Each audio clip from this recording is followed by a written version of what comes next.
नमस्कार मैत्रिणींनो, आता श्रावण महिना सुरू आहे आणि प्रत्येक महिलेला आता उपवास असतात. मग आपण ना आता उपवासासाठी गोड भगर करणार आहोत. आता तिखट भगर तर तुम्ही करतच असाल, पण गोड भगर करू. एकदम अशी मोकळी सुटसुटीत कशी करायची एकदम प्रमाणबद्ध सांगितलं आहे प्रमाण मी, तर तुम्ही नक्की पहा. तर इथे ना मी या वाटीने सर्व साहित्य घेतलेलं आहे. तर या वाटीने 1 वाटी भगर घेतलेली आहे, त्याच वाटीने 1 वाटी शेंगदाण्याचं कूट घेतलेलं आहे, त्याच वाटीने 1 वाटी गूळ घेतलेला आहे आणि 1-2 चमचे तूप घेतलेलं आहे आणि 1 छोट्या चमच्याने अर्धा चमचा मीठ घेतलेलं आहे. आता त्यात गूळ ठेवलेली वाटी मोठी आहे माझ्या हातातल्या वाटीपेक्षा, म्हणून ती अशी सपट दिसते तुम्हाला, पण मी याच वाटीने सर्व साहित्य घेतलेलं आहे. आणि ज्या वाटीने 1 वाटी भगर घेतलेली आहे ना, त्याच वाटीने 2.5 वाट्या पाणी गरम करायला मी आता दुसऱ्या शेगडीवर ठेवणार आहे. पाण्याचं प्रमाण परफेक्ट हे टाकायचं, म्हणजे आपली भगर ना एकदम अशी सुटसुटीत होते, मस्त लापशी खाल्ल्याने आपली ही भगर लागते. तर एकदम पाणी जर जास्त झालं तर एकदम चिकदा होतो, त्यामुळे पाण्याचं प्रमाण परफेक्ट घ्यायचं. तर ते 2.5 वाट्या पाणी मी गरम करायला ठेवलेलं आहे आणि दुसऱ्या ह्याच्या भांड्यात मी आता हे पाणी घेऊन त्यात आपली ही भगर आता आपण धुवून घेणार आहोत. तर 1-2 पाण्याने स्वच्छ धुवून घेऊया. आपण पावडर ती लावलेली असते आपल्या भगरीला म्हणून.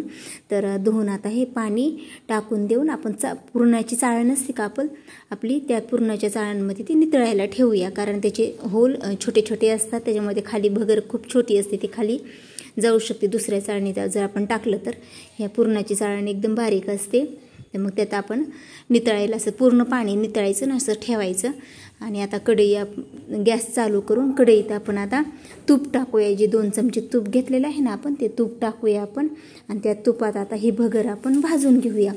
तर आता आपलं तूप गरम झालं की हे धुवून नितळत ठेवलेली भगर टाकूया त्यात आणि भाजून घेऊया. आणि भगर भाजताना गॅस बारीक मोठा तुम्ही करू शकता, हवं तसं. जर खूप मोठा केलं तर खाली चिटकायला लागलं तर नंतर बारीक करून 5 ते 6-7 मिनटं लागतात भगर भाजायला आपल्याला, कमी जास्त गॅस करून.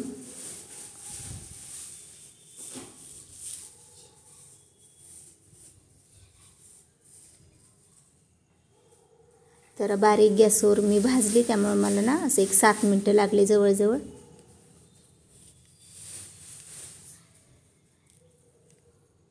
आता आपली भगर भाजून झाली चांगली, एकदम तुम्ही पाहू शकता सुटसुटीत झाली अशी. आता याच्यात आपण जे पाणी गरम करायला ठेवलेलं होतं 2.5 वाट्या पाणी, ते पाणी आता आपण या भगरीत टाकूया.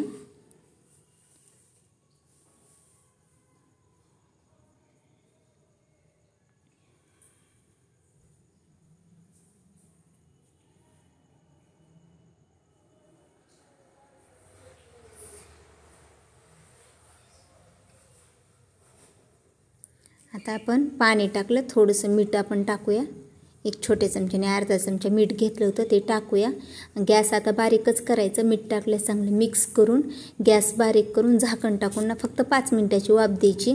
5 मिनटात आपली भगर शिजते. आता 5 मिनटं झाले, आपण झाकण काढून घेऊया.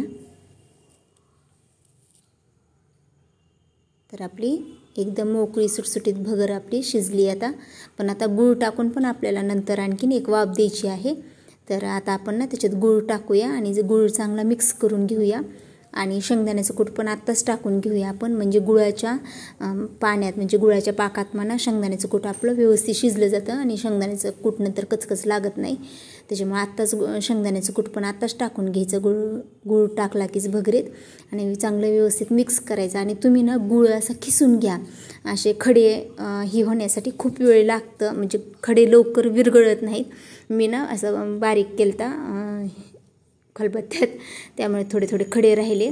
तुम्ही असे खिसून घ्या, म्हणजे तो लवकर लगेच 2-3 मिनटाच्या वाफ दिली की लगेच तो पूर्ण विरघळतो गूळ. पण मी ना खिसण्याऐवजी असं त्याला बारीकच केलं. तर तरी पण 1-2 मिनटाच्या नंतर आणखीन डबल मला वाफ द्यावी लागली. आता मी शेंगदाण्याचं कूट आणि गूळ हे करून मिक्स केलं. गॅस बारीकच आहे आपला. आता गॅस बारीक करून झाकण टाकून आणखीन 3 ते 4 मिनटाची वाफ देऊया आपण.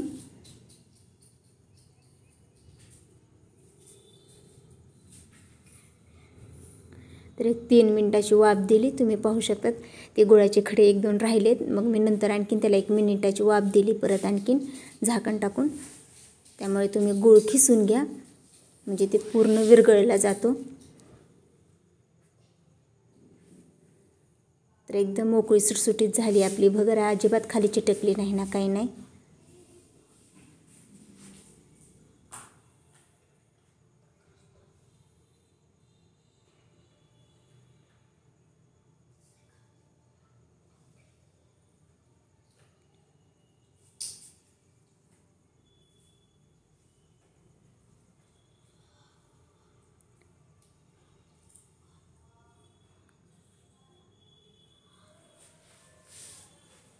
तर एक मिनिटाचीच फक्त वाफ देऊ आपण. तर आपली झाली आता भगर तयार. मी डिशमध्ये काढून घेतली. तुम्ही पाहू शकता एकदम सुटसुटीत अशी झाली, मस्त लापशीसारखी दिसते. तर मग कशी वाटली तुम्हाला? एकदम साधी सोपी गोड भगर. आता श्रावण महिन्यात उपवासाला तुम्ही नक्की करा. अशी प्रमाणबद्ध एकदम परफेक्ट प्रमाण सांगितलेलं आहे पाण्याचं, गुळाचं. तर मग कशी वाटली ती नक्की सांगा. आवडला असेल व्हिडिओ तर व्हिडिओला लाईक करा, शेअर करा आणि कमेंटमध्ये नक्की सांगा. आणि ज्यांनी चॅनलला सबस्क्राईब केलं नाही त्यांनी चॅनलला सबस्क्राईब करा.